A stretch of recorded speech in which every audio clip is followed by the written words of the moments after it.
9వ వచనం.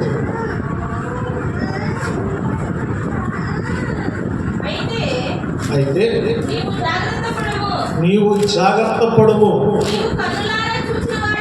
నీవు కన్నులారా చూచిన వాటిని మరొక ఉండునట్లును అవి నీ జీవిత కాలమంతయు నీ హృదయములో నుండి తొలగిపోకుండా ఉండునట్లును నీ మనసును బహు జాగ్రత్తగా కాపాడుకునము.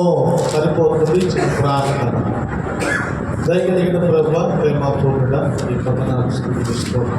పదకొండు లేఖన భాగం మీది స్థలం మీది మీ వారు మానవస్వరాన్ని మరుగుపరిచి దైవికమైన పలుకుతో నాకు కూడి ఉన్న ఎల్లరితో పూర్తిగా తేటగా మాట్లాడి మా ప్రాణాత్మ దేహాలను సంరక్షించే యేసు పరిశుద్ధ నామంలో అడిగి వేడుకుంది నాము తండ్రి.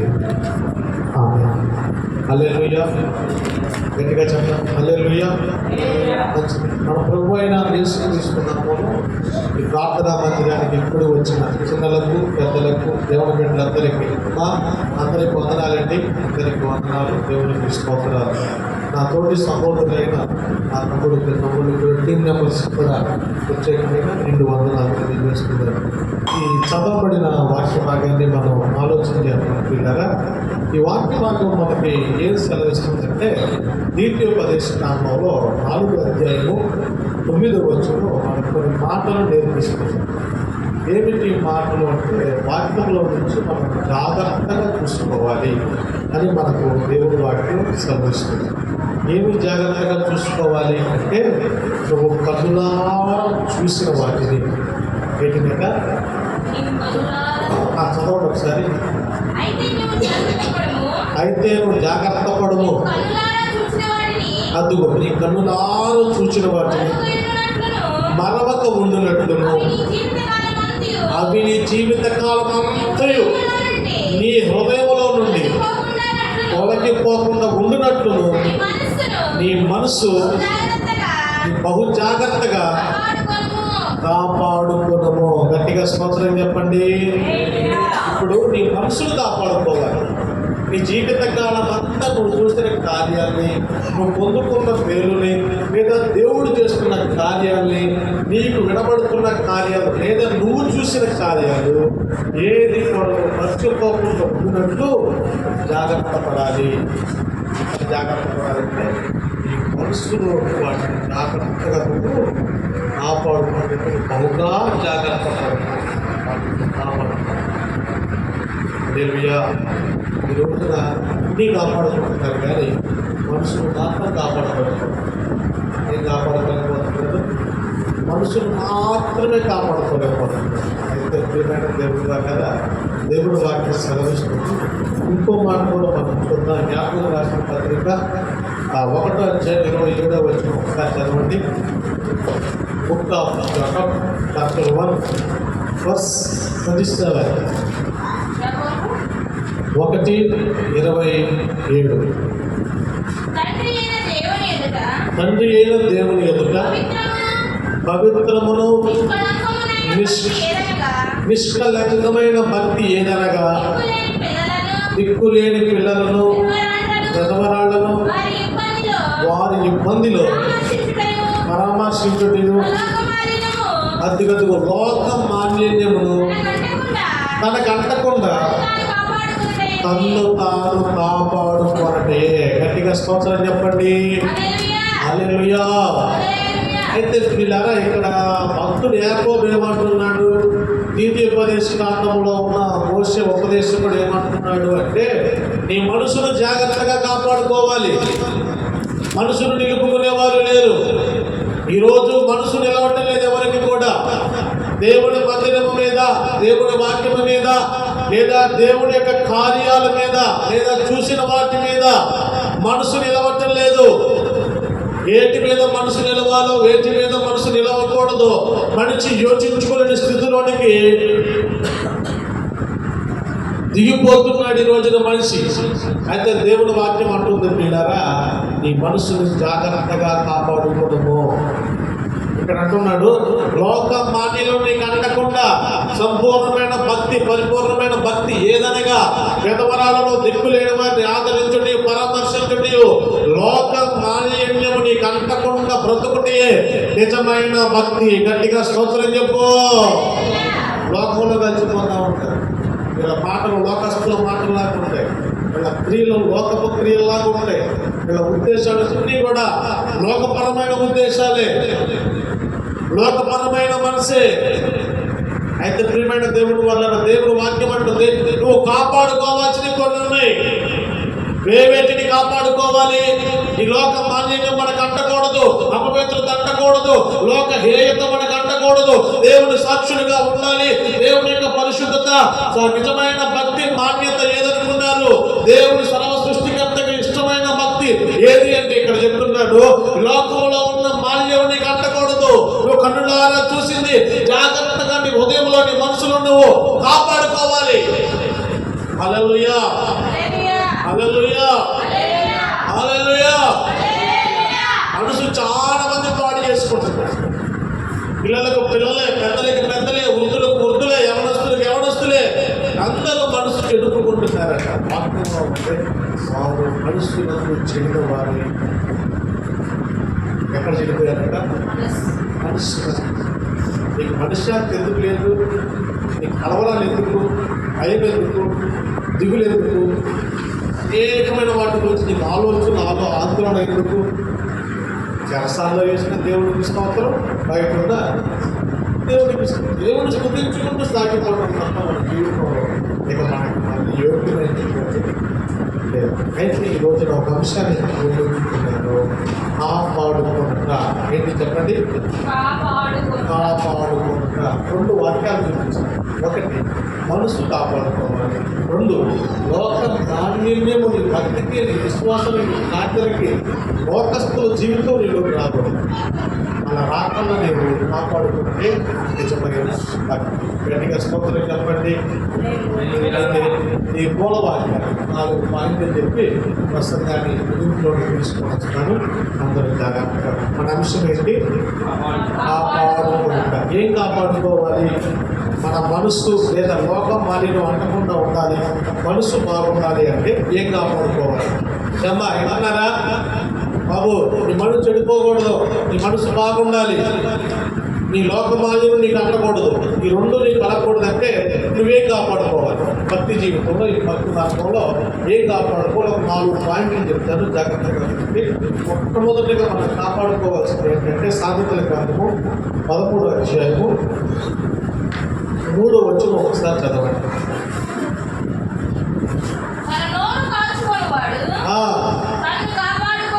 గట్టిగా స్తోత్రం చెప్పండి, గట్టిగా చెప్పండి. కాపాడుకోవడంలో ఫస్ట్ నెంబర్ పాయింట్ 1 ఏం కాపాడుకోవాలట? నోరు కాపాడుకున్నవాడు తను తాను కాపాడుకోను. హల్లెలూయా. నోరు కాపాడుకోవాలట. ముందు తింటే కడుపుకు పోయి తింటే కాదు అంతే. కానీ మాటల మధ్య నీ మనసు బాగుండాలి, నీ కుటుంబం బాగుండాలి, నువ్వు కనులారా చూసింది హృదయపూర్వకంగా నీ మనసులో ఉండాలి. నీ జీవిత కాలం నుంచి దాన్ని మర్చిపోకూడదు, లోక మాలిన్యం నీకు అంటకూడదు అంటే నీ నోరు బాగుండాలి. ముందు నోరు కాపాడుకోవాలి. ఇదే నోరుతో వాక్యం చదివి, ఇదే నోరుతో ప్రార్థన చేసి, ఇదే నోరుతో దేవుని స్తుతించి, ఇదే నోరుతో దేవుడికి ఆరాధన చేసి, ఇదే నోరుతో ఎన్ని కాని ఇదే నోరుతో ఎన్ని బూతులు మాట్లాడతావు, ఇదే నోరుతో ఎంత పాపాన్ని ఒడగడతావు. అందుకే దేవుడు పెదాలతో చూపిస్తారు హృదయపూర్వకమైన మనసు లేదు వీళ్ళకి. ప్రతి దాంట్లో నోరు పడేసుకుంటూ ఉంటారు, ప్రతి దాంట్లో నోరు కలగ చేసుకుంటూ ఉంటారు. భూభాగోర దగ్గర నుంచి పరలోకానికి చేరేంత వరకు ప్రతి దాంట్లో మనకి అడ్డం వచ్చేది ఏంటిది? ఒక రోజుకి సాటి మహిళ 25,000 మాటలు మాట్లాడిందట. 8,000 మాటలు దేవుడు 8 సార్లు స్తుతించాడు. శరీరంతో మెదడించాడు. చక్కడం లేదు ఇప్పుడు. అతి విస్తారంగా మౌనంగా ఉండటం లేదండి. బైబుల్లో ఉంటే మౌనంగా ఉంటారు. యెహోవాను మౌనంగా ఉంటే నీ కుటుంబం బాగుంటుంది. నువ్వు ఏదైనా శ్రమ ఎంతైనా కష్టమైందైనా నువ్వు కొన్నిసార్లు మాట్లాడుకుంటుంటేనే హల్లెలూయా హల్లెలూయా. కాబట్టి మనం ఏం కాపాడుకోవాలంటే కదా, మొట్టమొదటి ఏం కాపాడుకోవాలన్నా నువ్వు కాపాడు. దీనికి ఒక క్లాస్ వచ్చేస్తాం పాయింట్ కాదు, కానీ అదే సాంగ్ 21-23 కొంచెం గట్టిగా చెప్పాలి. పాయింట్ కాదు, ఫస్ట్ పాయింట్ మీద క్రాస్ వచ్చేస్తాం 21-23. అబ్బా, నోటిని నాలుకను భద్రం చేసుకునేవాడు శ్రమలు గట్టిగా స్తోత్రం చెప్పండి. ఇప్పుడు నీకు శ్రమలు ఎందుకు వస్తున్నాయి? నీకు ఇబ్బందులు ఎందుకు వస్తున్నాయి? కరువు ఎందుకు వస్తుంది? నీకు దుఃఖం ఎందుకు వస్తుంది? నీ పెదవులను నీ నాలుకని కాపాడుకోవడం లేదు కాబట్టి నువ్వు శ్రమల పాలవుతున్నావు. దేవుడు వాక్యం అంటుంది, తన పెదవులను నాలుకను కాపాడుకునేవాడు శ్రమల నుండి ఏం చేస్తాడట? అపాడపడతాడు. శ్రమలు రావు నీకు. నీ మాటను బట్టి ఒకసారి నువ్వు చూడవు, నీ మాటను బట్టి ఒకసారి నీ మాట అవునంటే అవును, అదంటే ఊరకు రోషాలు వస్తావు, మంచిగా ఉంటాయి. ఊరకు వచ్చేది కోపమే, ఏ రోషాలు ఏ కోపాలు ఈ మధ్య ఆడవడం కోపం. పూర్వకాలం ఆడోడా సరేలేయా ఇప్పుడేమో నేను అట్లాంటి అందరిలాంటిదాన్ని కదా, ఎలాంటిదాన్ని అందరిలాగా అనుకున్నావా? రోజుగా మాట్లాడదు లేదు. తెలుసుకున్నాను, చెప్తే తెలియదు, చూస్తే తెలియదు. ఏం తెలియాలి? చెప్తే తెలియదు, చూస్తే తెలియాలి. అప్పుడు వాళ్ళు మాట్లాడు లూజ్గా మాట్లాడుతున్న మీరు గొడవాడేవాడు వాళ్ళ కూడా గట్టిగా స్తోత్రం కదా. నువ్వు శ్రమల పాలు కాకుండా ఉండాలి. కుటుంబంలో శ్రమలు, ఆ ఇబ్బందుల్లో శ్రమలు, ఎన్నో శ్రమలు ఎందుకు ఎదుర్కొంటున్నావు అంటే నాన్న, పనుల్లో శ్రమలు. ఎందుకు ఈ శ్రమలు అంటే ఇదిగో శ్రమలు అర్థం కాదు. అంటే ఒక అమ్మాయి 6 నెలలు దూషించింది. 2 నెలలు 6 నెలలు దూషించింది. ఏం మాట్లాడాలి, మోసం కూడా కలిగినప్పుడు తల చిన్నప్పుడు అంతే ఆ మాట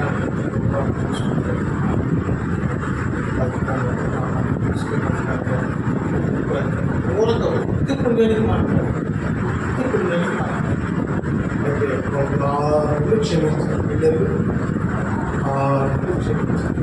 ఇంకా దేవుడు ఒక రోజు నా స్థానాన్ని కూడా దేవుడు వాళ్ళు మారిపోయాడు. ఇప్పుడు ఇక నా కోరు కోపిస్తానే బాబు, నా ఏడవబడతాను ఏమనుకున్నప్పుడు చిన్నప్పుడు బండి కూడా సైకిల్ కూడా అలా వస్తుంది. అలా కూర్చొచ్చారు నాకు చేస్తాను. కోటల పైన ఇంట్లో పని తీసుకొని పంపుదా అదే చూసించారు. పిల్లలు కష్టపడుతుంది. 6 నెలలు చూసించారు. 6వ నెలలో ఇంటి ముందు గణపతులు వచ్చాడు. ఎవరు? హనుమంతుడు. అంటే కనుక పెట్టింది. ఆ కోతులు ఎట్లాంటి వాటి మనిషి సంచలనం మనిషి ఆ కోతులు అక్కడ మొత్తం పెట్టి ఒకరోజు పెట్టి 2 రోజులు వచ్చినాక బాగా రోజు ఒక వాటి పోషకంగా వచ్చేది. ఇలా వచ్చి వాటిని బాగా పోషిస్తుంది. పోషించిన తర్వాత ఆ పోషించడం నేను అయ్యో ఎలాగంటే అని అక్కడ విశ్లేషణ బాగుంది. ఆ మాట అంత కదా ఇక దేవుడు కొన్నిసార్లు ఎలా దూషించినా ఊరుకుంటాడు, కానీ పోల్చి దూషిస్తే మాత్రం దేవుడు అవి దూషించు నీకు ఒకటి అంతే. కానీ పోల్చి దూషించాం దేవుడు అలా పోల్చి దూషించింది. వెంటనే ఒక రోజు వచ్చి అన్ని ఊరిలో వచ్చింది బయట తీసుకుంటుంది. వాటిని వండలా, వాటిని ఉంచలా. నేను మొత్తం వచ్చి మనం ఎప్పుడు మొత్తం బయట అందులో నీకు లేదు వెనబడుతుంది. వచ్చి మొత్తం కూర్చోండి. ఏంటి ఈరోజు అంటారు ఏంటండి హనుమ వెళ్ళు హనుమ హనుమ వెళ్ళు అంటే అంటుంది. హనుమ వెళ్ళమన్నానా అక్కడికి లేదు చేరబడుతుంది. మొత్తం ఒకసారి ఎగబడాలి. అప్పుడు అమ్మో నేను బయటకి తిరిగి వెళ్ళబోయింది ప్రకృతిలో పడుతుంది. ఆ పంటలో కాలికి ఆ పంటలు పెడితే 3 స్కూటర్లు 3 గంటల కాలం ఉంటుంది. 4 నాకు వేసి పక్కన కట్టి కంట కట్టి దాదాపుగా 6 నెలలు తెచ్చింది. గట్టిగా స్వప్నం చెప్పలే, గట్టిగా చెప్పలే. దేవుడు వినేసుడు కాదు, నువ్వు పగదించుకోవాల్సిన అవసరం దేవుడే తెచ్చుకో. ఏదైనా కానీ బాగుగా లేకపోతే కొట్టిగా నీళ్ళు పోసుకో, బాగుగా ఖరాబ్ తీసుకు అయ్యే వేడి గట్టిగా స్తోత్రం చెప్పండి. నీ నాలుకను నీ పెదవులను కాపాడుకునేవాడు శ్రమల పాలు కాకుండా ఉంటాడు. శ్రమల పాలు ఎందుకు అవుతున్నావు తెలుసా? నీ నోరు కాపాడుకో, నీ నాలుకను కాపాడుకోవాలి. కాబట్టి ఫస్ట్ ఏం కాపాడుకోవాలి? నోరుతో కాపాడుకోవాలి. మనకి లోకం రాని అనకుండా ఉండాలన్నా, మన మనసు చెదిరిపోకుండాలన్నా మొట్టమొదటి పాయింట్ నోరు బాగుంటే లోకం రాని మనకి శ్రమపాలు ఇబ్బందులు పెట్టుకోవాల్సిన అవసరం. అయితే పాయింట్ తప్పలుగా 2 తిమోతి రాసిన పత్రిక 4వ అధ్యాయము 7వ వచనం కాపాడుకున్న అంశం. 2 తిమోతి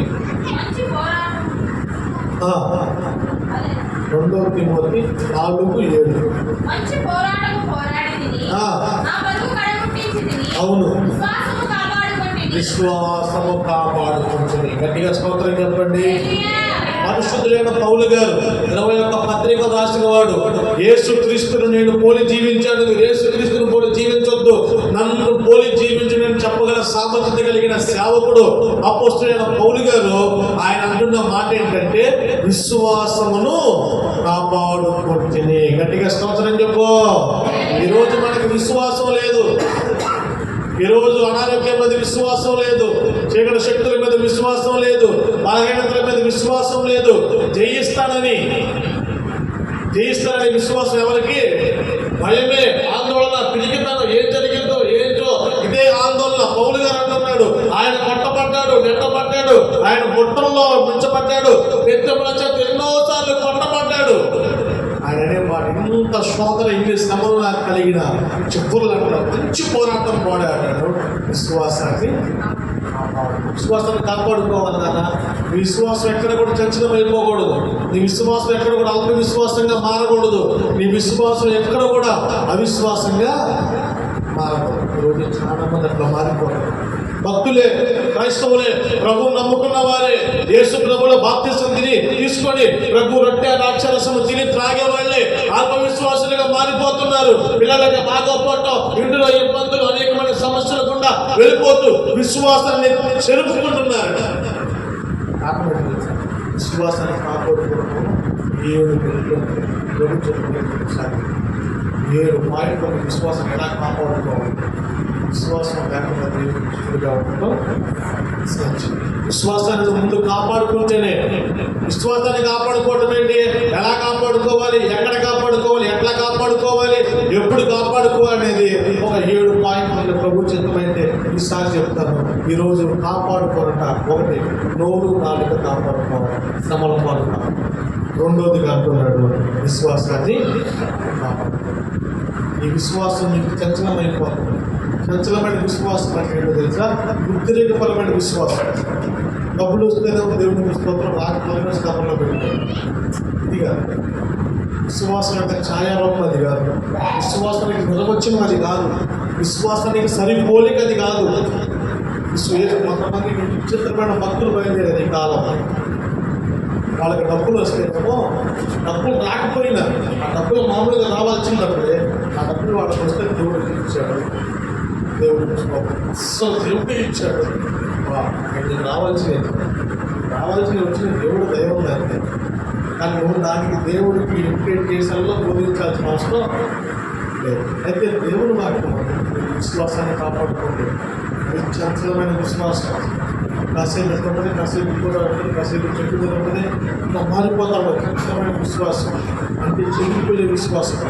ఒక్క చాట ఎక్కడగా ఉండరు, ప్రశాంతంగా కూర్చోలేరు, ప్రశాంతంగా ఉండలేరు, మాట్లాడలేరు, మాట్లాడలేరు, లోపల యాత్ర పడతా ఉంటారు. ఖచ్చితమైన విశ్వాసం. విశ్వాసంలో స్థిరత్వం లేకపోవడం, ఆధ్యాత్మిక పునాదులు లేకపోవడం, లోతైన అనుభవం లేకపోవడం, వాటి పరిశుద్ధాత్మ నీరు ఆ ఏరు లేకపోవడం వల్ల అల్ప విశ్వాసం వచ్చేస్తుంది. చంచలమైన విశ్వాసం కాస్త అల్ప విశ్వాసం అల్ప విశ్వాసం కాస్త అవిశ్వాసంగా మారిపోతుంది. అవిశ్వాసం కాస్త విశ్వాస భ్రష్టత్వం వంటికి పెట్టేస్తాం. ఇవన్నీ తెలియకుండా మనం బతుకు చేస్తామంటే భూమిలో వస్తాం. అంటే దేవుడు వాక్యం. రెండోది విశ్వాసాన్ని ఎలా కాపాడుకోవాలి? 2 విషయాలు. 1 ప్రార్థన ద్వారా, 2 వాక్యం ద్వారా, 3 ఆత్మీయ ద్వారా. 3 ద్వారా మీ విశ్వాసం 4 ప్రేమ ద్వారా బలపడుతుంది. విశ్వాసంలో మొట్టమొదటి ఫలమేంటి? విశ్వాసం, ప్రేమ, సాత్వికం, ఇవన్నీ ఈ 11 రకాల ఫలాలు విశ్వాసాన్ని కాపాడుకోవడానికి 3 ప్రార్థన, వాక్యం, ఆత్మీయత, ప్రేమ. 4 విశ్వాసానికి నీరు పోసి చుట్టూ వెనకాలని దేవుడు సహాయం చేస్తాడు. గట్టిగా స్తోత్రం చెప్పండి. ఫస్ట్ పాయింట్ 4 కాపాడుకోవాలి, 3 కాపాడుకోవాలి. రెండోది విశ్వాసాన్ని కాపాడుకోవాలి. 3 పాయింట్ చెప్పి చూడండి. 1 దశలోని పత్రిక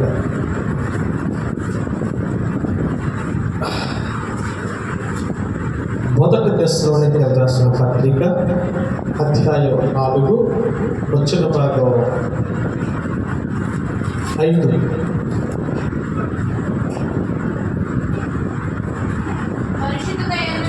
పరిశుద్ధత యందును ఘనత యందును తన ఘటమును ఎట్లా కాపాడుకునవలెనో అని ఎరిగినట్టు. గట్టిగా స్తోత్రం చెప్పండి, గట్టిగా చెప్పండి. అసలు దేవుడి చిత్తం ఏంటో తెలుసా? దేవుడి చిత్తం అందరూ అట్లా దేవుడి చిత్తమైతే వస్తాను, దేవుడి చిత్తమైతే చేస్తాను, ఇవన్నీ కాదు. దేవుడి చిత్తం అంటే ఏంటో తెలుసా? దేవుడి చిత్తం అయితే చూద్దాం లేదు, దేవుడి చిత్తం అయితే జరిగింది లేదు, ఏం చూస్తే మన దేవుడి చిత్రం ఇక్కడ చెప్తారు. తన గతమును కాపాడుకోవడం యందు, పరిశుద్ధత యందు అక్కడ నిజమైన దేవుడి చిత్తం ఉండాలి. నాకు కూడా చిత్తం చెప్పాల్సిన అవసరం. నీ నోరు, నీ విశ్వాసం, 3ది అంటున్నాడు, నీ పరిశుద్ధతను కాపాడుకుంటే దేవుని చిత్తం. గట్టిగా స్తోత్రం చెప్పండి. దేవుడి చిత్తం చేయడం అనేవాడు ఎవరైనా దేవుడి చిత్తం చేస్తానని చెప్పండి. దేవుడి చిత్తం అంటే ఏంటి తెలుసా? దేవుడి చిత్తం అయితే వస్తుంది. ఎన్ని నువ్వు పెట్టుకున్న వాక్యం ఎక్కడ రిఫరెన్స్లు లేవు. దేవుడు రిఫరెన్స్లో ఉంటుంది. దేవుడి చిత్తం ఏంటంటే పరిశుద్ధత తన కథాన్ని కాపాడుకుంటే దేవుడి చిత్తం. అంటే దేవుడి చిత్తాన్ని చేయాలంటే ఏం చేయాలి? మన శరీరాన్ని పరిశుద్ధంగా, పవిత్రంగా, నాలుగైన తప్పకుండా, లోకంలో రాకుండా ఈ శరీరం మృగతులమయ్యేంత జీవితకాలం అంతా ఈ కథాన్ని ప్రభువాన్ని ఖచ్చితంగా పెట్టి ప్రభు కోసం చూపించాలి. ఈ దేహం ఇంకొకరు చూపించడం కూడా, ఈ దేహం ఇంకొక పాడుపడి చేయడం కూడా అని ఒక ప్రతిష్ట కలిగి ఈరోజు దేహంలో ఎందుకని షుగర్లు, బీపీలు, థైరాయిడ్లు, అదే బలహీనతలు, పొడుగులు, పాల్గొంటులు ఇవన్నీ ఎందుకు వస్తున్నాయి అనుకుంటున్నాం? ఎందుకు వస్తున్నాయి నాన్న? ఈ యొక్క శరీరాన్ని నువ్వు అపవిత్రంగా అప్పగేసుకున్నాం, ఏదైనా క్రియలకు అప్పగేసుకున్నాం, అపవాదికి అప్పగించావు. అందుకే పౌలు గారు అంటాడు, నా శరీరాన్ని నేను నలకొట్టు నీకు చెప్పి నేను ఎక్కడ ప్రశ్నగా ఉంటానని నన్ను నేను నలకొట్టుకున్నాను. కాబట్టి 3వదిగా కాపాడుకోవాల్సింది పరిశుద్ధ జీవితాన్ని పరిశుద్ధతను కాపాడుకోవడం కన్నా ఈ జీవితంలో సమస్త మొత్తం కోల్పోతుంది. కాబట్టి పరిశుద్ధత ఎంత అంటారు కదా, 35 దేవా అన్నటికీ ఈ మందిరమున పరిశుద్ధతే అనుకోను. దేవుడు చెప్పినట్టు తెలుసా? చదవండి ఒకసారి 95 అనుకుంటా, 95, 93 ఉంటుంది. ఆ రిఫరెన్స్ తీసుకోవాలి. కీర్తన 93, 95 2 చోట్ల ఉంటాయి. లేదా మీరు చూసిన ఉంటుంది. ఎన్నటికి 93:5 ఈ శాస్త్రములు ఎన్నడూ తప్పిపోవు. యెహోవా ఎన్నటెన్నటికీ పరిశుద్ధతయే నీ మందిరమునకు అనుకూలము. గట్టిగా స్తోత్రం చెప్పండి. గట్టిగా చెప్పు. ఆయన శాస్త్రములు ఎన్నడూ తొలగిపోవు. ఎన్నటెన్నటికి పరిశుద్ధత దేవుడు మందిరములకు అనుకూలం. నీ గతాన్ని కాపాడుకోవడమే దేవుడి చిత్తం. నీ విశ్వాసాన్ని కాపాడుకోవడమే దేవుడి చిత్తం. నీ నోరు కాపాడుకోవడమే దేవుడి చిత్తం. నీ నాలుకని కాపాడుకోండి దేవుడి చిత్తం. ఇది తెలియకుండా మనం అన్నీ చేస్తా ఉంటాం. ఈ ముందు ఇది చేసి చూడండి, ఇంట్లో ఆశీర్వాదానికి ఆహ్వానించడం అది దిగి రాకుండా ఎదురు చూస్తూ ఉంటుంది ఆశీర్వాదం. ఇవన్నీ చేయకుండా మనం ఆశీర్వాదం కావాలి. అయ్యా ఏం చేసినా ఏం పడిపోయింది. గట్టిగా స్తోత్రం చెప్పండి. గట్టిగా చెప్పండి. కాబట్టి దేవుడు మన దగ్గర కోరుకునేది నాలుగోదిగా ఏంటంటే ఏం కాపాడుకోవాలంటే పరిశుద్ధతను కాపాడు. ఫస్ట్ ఏంటిది? నోరు కాపాడు. తర్వాత ఏం కాపాడుకోవాలి? విశ్వాసాన్ని కాపాడు. తర్వాత ఏం కాపాడుకోవాలి? పరిశుద్ధతను కాపాడు. తర్వాత ఫోర్త్ వన్ చెప్తే రాసిన పత్రిక 4వ అధ్యాయము 1వ వచనం. ఎఫెసీ సంఘానికి పౌలు రాసిన పత్రిక కాబట్టి 4వ అధ్యాయము 1వ వచనం. 4 పాయింట్స్ చెప్తున్నాను. కాబట్టి మీరు సమాధానము బంధము చేత ఆత్మ కలిగించు ఐక్యమును కాపాడుట శ్రద్ధ కలిగిన వారై ప్రేమతో ఒకరినొకడు సహించుచు. గట్టిగా స్తోత్రం చెప్పండి. చెప్పండి. నాలుగోది ఏంటంటే ఐక్యతను కాపాడుకోవాలి. ఏం కాపాడుకోవాలి? ఐక్యత. ఈరోజు భార్య భర్తలకు ఐక్యత లేదు, అన్నదమ్ములకు ఐక్యత లేదు, సంఘంలో విశ్వాసులకు ఐక్యత లేదు, ప్రార్థన పరులకు ఆత్మీయులకు ఐక్యత లేదు. ప్రేమాను బంధం చేత ఆత్మ కలిగించు ఐక్యతను కాపాడుకున్నట్టు ఎందు శ్రద్ధ గలవారి ఒకరిని ఒకరు ఓర్చుకోండి. ఓర్చుకోవడం చాలా మంది జీవితంలో లేదు. ఓర్పు లేదు. ఓర్పులను ఉంటే మీ కుటుంబాలు నేర్పరిగా పైకి వస్తాయి. ఓర్పు వల్ల ఉండాలి. నీ కుటుంబాన్ని పైకి తెచ్చుకోవడంలో నీవు ఓర్చుకున్నప్పుడే నీ కుటుంబం సమాధానం ఉండాలి, ఐక్యత ఉండాలి. ప్రేమ అనే బంధం చేత మీరు అందరూ కుటుంబాల్లో బంధించబడితే అప్పుడు దేవుడి యొక్క ఆశీర్వాదం మనం పరిపూర్ణంగా అందుకుంటాం. కాబట్టి ఏం కాపాడుకోవాలో తెలుసా? ఆత్మ కలిగించే ఐక్యత. ఎక్కడ కూడా వాటిని పాడు చేసుకోవచ్చు.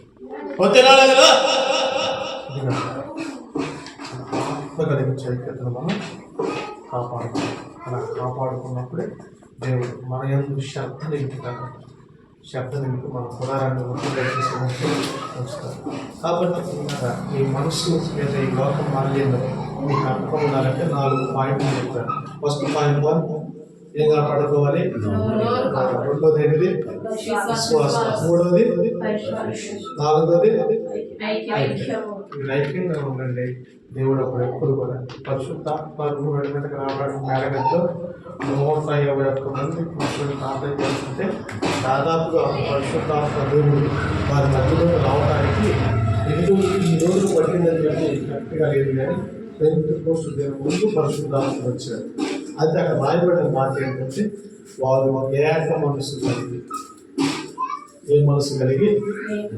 ఏక మనసు కలిగి వారు ప్రార్థన చేశారు. అంటే వారి ఏక మనసు ఉన్నంత లేనంతసేపు దేవుడు వారి మధ్యలోకి రాలేదు.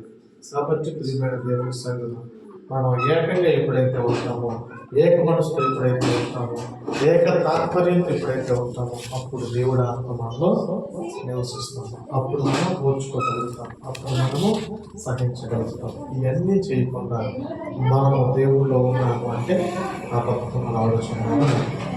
కాబట్టి ఈ లోక మాలిన్యం మనకు అంటకుండా లేకపోతే ఈ లోకంలో ఉన్న ప్రతిదీ కూడా మనకు అంటకుండా ఉండాలి అంటే మనసును కాపాడుకోవాలంటే 4 పాయింట్లు. 1 మన నోరు కాపాడుకోవాలి. 2 మనం విశ్వాసాన్ని కాపాడుకోవాలి. 3 మనం పరిశుద్ధతను కాపాడుకోవాలి. 4 ఐక్యతను. అక్కడే వెళ్ళే కానీ పడదు, అన్నదమ్ముళ్ళే కానీ పడదు. ఒక ఇంటికి గరటోళ్ళే కానీ పడదు. అట్లతో దేవుడు వాక్యం అంటుంది, ఆత్మ కలిగించిన ఐక్యతను కాపాడుకోవడం ఎంతో శక్త గలవారిగా ప్రేమను బంధం చేత ఒకరిని ఒకరు సహించండి. హల్లెలూయా, హల్లెలూయా. తమ్ముళ్ళు అందరూ పని చేయడానికి వచ్చి పని చేస్తుంటే నేను ఒక్కడే ఆడ పడుకొని నిద్రపోతాను. నేను పని చేయకపోగా నిద్రపోతుంటే నన్ను వాళ్ళు ఎంతసేపు సహించారనుకున్నాను. నిద్రకుండా తిన్నాను, పడుకున్నాను, కానీ సహించారు. దేన్ని బట్టి సహించారు? ప్రేమను బట్టి, ఐక్యతను బట్టి, ఆత్మ సేవను. అదే వేరే వాళ్ళకి పనికాడు పోతాను, నేను పోతాను. ఎక్కడైతే పని తేలిక ఉండదు అక్కడ నన్ను పెడతారు. ఎక్కడైతే పని తేలిక ఉంటుందో అక్కడ నేను. కొంతమంది అయితే ఎక్కడికి నేను ఎత్తలేనని చెప్పి నాడే తీసుకున్నాడు.